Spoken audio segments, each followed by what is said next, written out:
Hi everyone, welcome back to my channel. My name is Helen and you're watching Stitch Rip Repeat. So I'm doing the usual sort of Friday sews format today, although it's actually Sunday the 18th. I haven't got a huge amount to show you, but I've got a couple of things I did just want to quickly pop on and tell you about. First one is I do want to share with you, you may be able to see it just here, my finished or 99% finished bag that I've been making with the lovely Angela, and I've also got some new fabric and a book to share. But firstly, I just wanted to say that today is the 5-year anniversary of me starting this channel. Can you believe it? I can't believe it. February 2019. Terrible video. Do feel free to go check it out.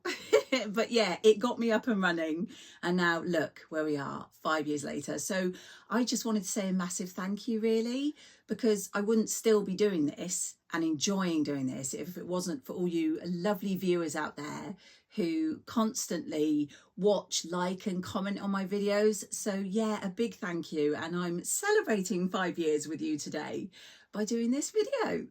So as I said, it's like a Friday sews. I will share how I got on with the bag, but I'll just quickly show you two things that have come in the post for me today. Oh, and I should say I haven't got me maids on today. This rather cute bird print is a Next blouse, and I think I picked it up in a charity shop. But yeah, I like it. So I did get a fabric from Rachel's D-Stash. I'm sure you're all aware that the lovely Rachel has been really de-stashing and getting to grips with her enormous fabric collection that she has, and we've all benefited because she's selling off some gorgeous fabrics. This one I think is a viscose jersey, and I can't remember exactly, I think it was about 2 meters, but I do love this. I am thinking a couple of different style t-shirts, probably the Naya as one, or maybe even spring. Is it Spring of London? The, oh gosh, Seasons of East fabric, Seasons of East pattern that I still haven't done, which is an off the shoulder.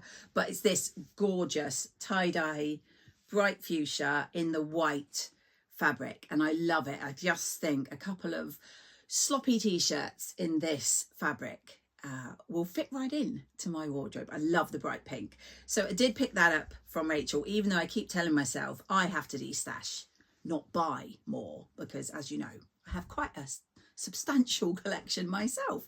So that's the only fabric I've got. And the other thing is a book I picked up. You may recall I recently picked up the Guthrie dresses book. This is another one that I've heard people talk about a lot, and someone was also getting rid of on Facebook, and it is the Breaking the Pattern by Named. I haven't had a good look through yet, but I know a lot of people really like it, and it's got, as like with the Guthrie one, it's got all the patterns in the back there so you can trace out. So I am hoping this year, because up on my shelf behind me I have a lot of pattern books, and so with these two new ones as well, I'd like to really do a couple of months later this year where I'm only sewing patterns from my sewing books. I think that might be a bit of fun, and obviously I've got to get my money's worth out of them. So those are the two things that I wanted to share before I share my bag. So as I say, I think this is the only thing I've sewn since I spoke to you last, and it was started 2 years ago when Angela and I had a sewing day together at her house. She had one colourway of this and I had the other. So it is the Factotum bag by Merchant and Mills, and it came from a Guthrie and Ghani kit. I want to say it was about, gosh, I think November 21 that they did that, and then it was the February 2022 that Andrew and I started sewing ours. So you got everything you needed to make up the bag, as you do in the sewing kit. So you got the actual paper pattern, which has the style of the bag there, and then I'll put up a photo hopefully if I remember. You got the external canvas fabric, which has a slightly treated wax texture to it, so it makes it a bit waterproof. Then you got the internal fabric, which I think were art gallery fabrics, and you got a label, you got the rings you need for the strap and the rivets you needed for the strap, and also the webbing for the strap as well. So literally, as I say, it was a brilliant kit. I think they did it in 3 colorways. If I can find the original photos, I'll pop them up. I think it was like a khaki, a green, and then the navy blue. So I'll just grab mine and I can show you how I've got on. So the observant amongst you will see that the only thing I have to do is to rivet through these straps. But I've done everything else. So I'll get to the strap in a minute. But this is how the bag looks. And as you can see, you've got this sort of fold over flap over these 2 external pockets. And these were probably one of the hardest steps. Getting these pleated pockets on, Angela, I'm sure will tell you as well, was quite a lot of work. But they've gone on. I do like how they've turned out. You don't have any slip or anything on the back. It's just plain. It's got a really lovely antique brass chunky zip, which match the hardware that came with it. And then inside, it is just the basic lining, but you can add your own pockets. So I've put some of these, I don't know what they're called, you know, those packaging air pillows you get to puff it out. So I'll just take those out. So hopefully you can see, I have this gorgeous, and I want to say it's art gallery. I don't know how well you can see. Hopefully you can see. It's got fish all over it in these slightly different blue and greens. As I say, it didn't come with any pockets. Angela and I decided we both wanted slip pockets, primarily for our phones. So literally just, I don't know how well you're going to see, but I've cut out a little rectangle. I put a really badly sewn on Me Made label there. And that is just big enough to put a pen or 2 and my phone. And then it's got a lovely big space for everything inside. It's got this boxy type top to it, so it's chunky, and it's got a big wide gusset. Yeah, so what have I got to say about this? Quite a lot.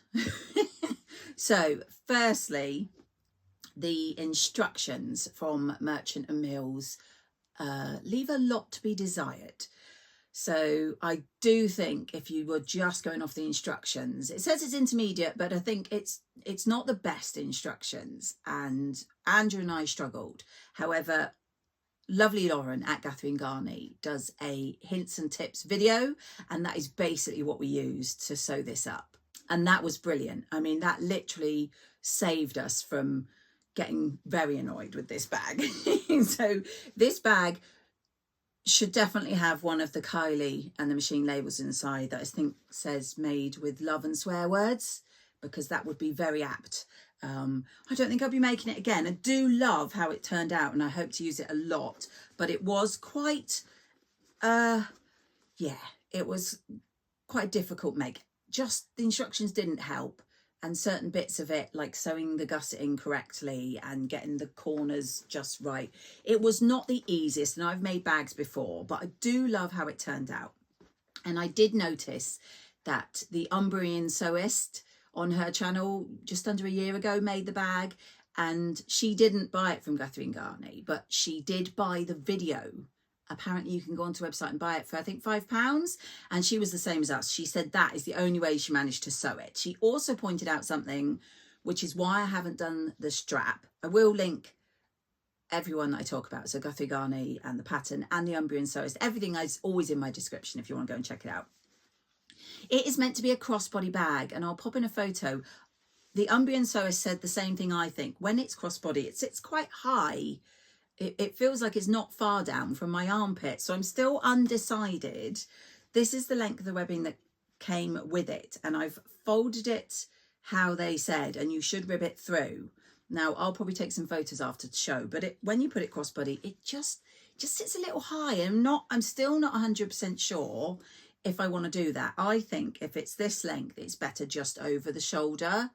So I did get some other webbing out of my stash yesterday and just clip it in place longer to see how it would be. And it would be better as a crossbody like that, but I'm not convinced I'd wear it as a crossbody. My bags I tend to wear more on the shoulder. So I think this afternoon I am going to actually pop those rivets in, and then it will be a finished bag. We did pop the little me made label that comes with the kit from Guthrie and Ghani in the side seam.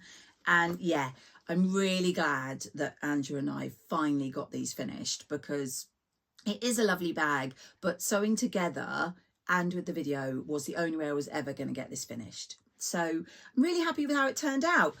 I do like the bag, but I do highly recommend, if you do buy this bag, to check out Lauren's hints and tips video, because that, like I say, is the only way we managed to get through it.